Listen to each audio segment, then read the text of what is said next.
بسم اللہ الرحمن الرحیم۔ پیکا ایکٹ صحافیوں کے لیے کئی بار بنا اور کئی بار غیر مؤثر ہوا۔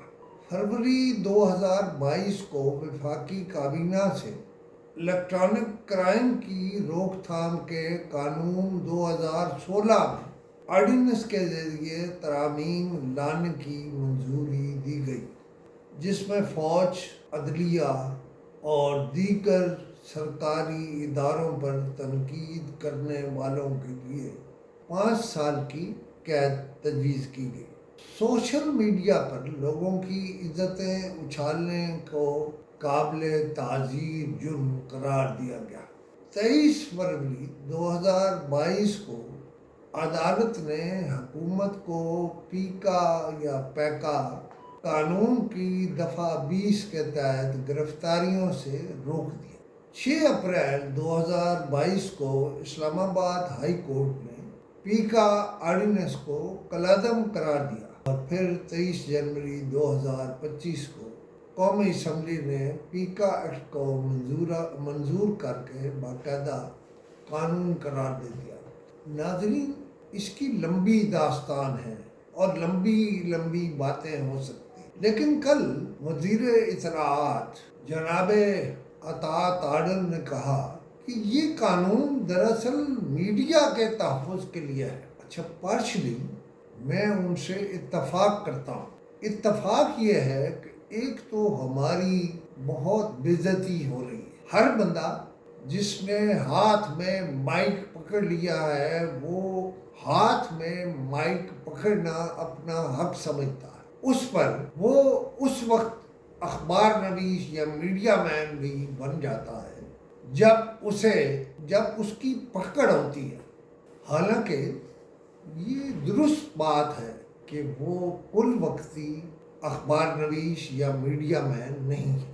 اخبار نویس یا میڈیا مین کے لیے بنیادی شرط یہ ہے، اگر اس نے اخبار نویس بننا ہے یا کہلانا ہے، کہ اس کے آمدنی کے ذرائع صرف اور صرف یعنی پہلا ذریعہ آمدنی اخبارات یا میڈیا کے ادارے ہونے چاہیے۔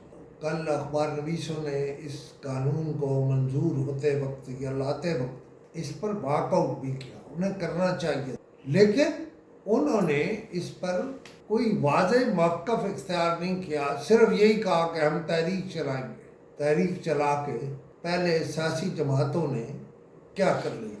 میں میڈیا پر باقاعدہ میڈیا پر پابندیوں کے حق میں نہیں ہوں، اور اطاعت عادل نے یہ وضاحت کر دی ہے کہ یہ تو جرنلسٹوں کی پروٹیکشن کے لیے صحیح نہیں ہے۔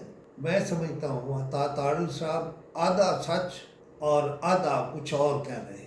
آج ہلجل ہو رہی ہے، ہو جائے گی، لیکن یہ بالکل ٹھیک ہے کہ باقاعدہ میڈیا اور سوشل میڈیا دونوں کو الگ ہونا چاہیے۔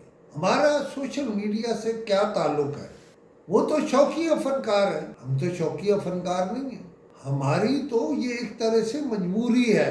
اگر ہمارا کوئی کارکن اس کی خلاف ورزی کرے تو سب سے پہلے ادارے ہم سے رابطہ کرتے ہیں اور کہتے ہیں کہ آپ کا فلاں رپورٹر، فلاں بندہ اپنی حد سے باہر جا رہا ہے۔ یہ الگ بات ہے کہ ہمارا شاید موقف حکومت سے مختلف ہو، لیکن ہمارا معاملہ اور سوشل میڈیا کا معاملہ یہ دو الگ معاملے ہیں۔ اس پر میں ابھی کم گفتگو کروں گا آج، لیکن میں اس پر لمبی گفتگو بھی کروں۔ پہلے تو دیکھیے، یہ طے ہونا چاہیے کہ باقاعدہ میڈیا اور شوقیہ میڈیا یا سوشل میڈیا وہ کیا چیزیں ہیں۔ مثلا اس وقت امریکہ سے بہت سارے لوگ بول رہے ہیں، باتیں کر رہے ہیں، لیکن ہمارا ایک نمائندہ ہے امریکہ میں اور وہ ہے فاروق مرزا۔ اس کے علاوہ ہمارا وہاں کوئی نمائندہ نہیں ہے۔ اب کوئی ہمیں فیڈ کرنے کی کوشش کرتا ہے تو ہم اسے دیکھتے ہیں کہ بھئی یہ بندہ کہاں سے بول رہا ہے، پھر اپنے نمائندے سے کہتے ہیں کہ اسے ری چیک کرے، وہ بڑی خبر دے رہا ہے۔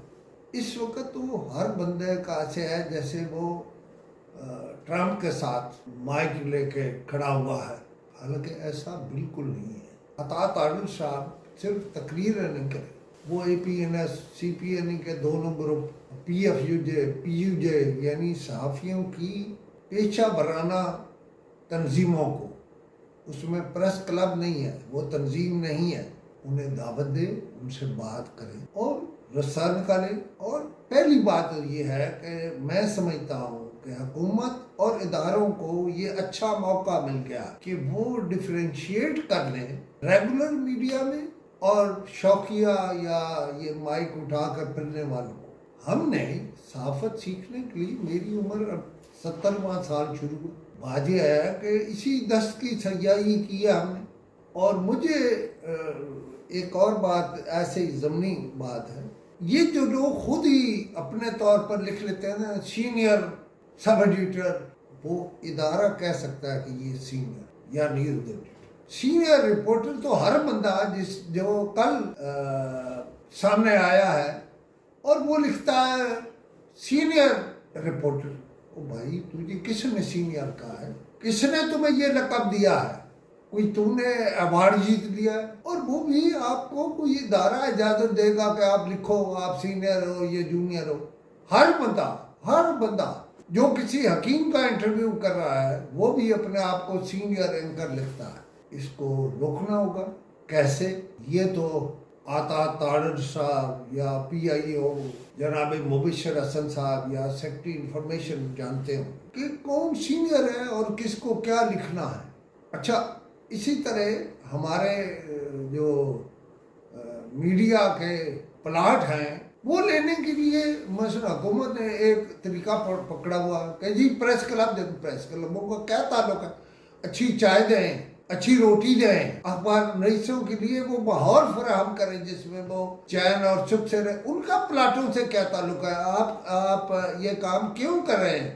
میں بڑی واضح بات بتا دوں عطا تارڑ صاحب، یہ آج جو سوشل میڈیا آپ کے گلے پڑا ہوا ہے، آپ نے ریگولر میڈیا سے جان چھڑانے کے لیے انہیں ہوا دی اور انہیں ہمارے مقابلے میں لائے، لیکن جو سچا اور اخبار نویس ہے، جس کو اخبار نویس کہتے ہیں، میری رائے میں اسے کسی سہارے کی ضرورت نہیں ہے، اور اس کی تعداد اب بہت محدود ہو گئی ہے۔ یہ جو پریس کلبوں نے لوگوں کو بھرتی کیا ہوا ہے، جیلی کام کیے ہوئے ہیں، یہ بالکل نہیں ہے۔ سب سے پہلے آپ پلاٹ دینے کے لیے جو کرائٹیریا بنائیں، اس میں سب سے پہلے میڈیا کے مالکان، الیکٹرانک اور پرنٹ میڈیا کے مالکان سے پوچھیں کہ یہ حضرت صاحب آپ کے کھاتے میں فارم جمع کرا رہی ہے، آپ کے پاس ہے، مجھ سے کوئی اخبار نویس یہ شرط لگا لے۔ میں کہتا ہوں کہ جتنے نامعلوم قسم کے لوگ اخبار نویس بن گئے ہیں، سب سے پہلے اس کی چھانٹی ہونی چاہیے، اور کوئی پلاٹ اخبار نویسوں کے نام پر جاری نہیں ہونے چاہیے جب تک اس کی مصدقہ فہرست ہر جگہ تیار نہیں ہوتی۔ پھر جو مرضی کریں۔ آج اتنا، پھر انشاءاللہ اسی موضوع پر مزید گفتگو کریں۔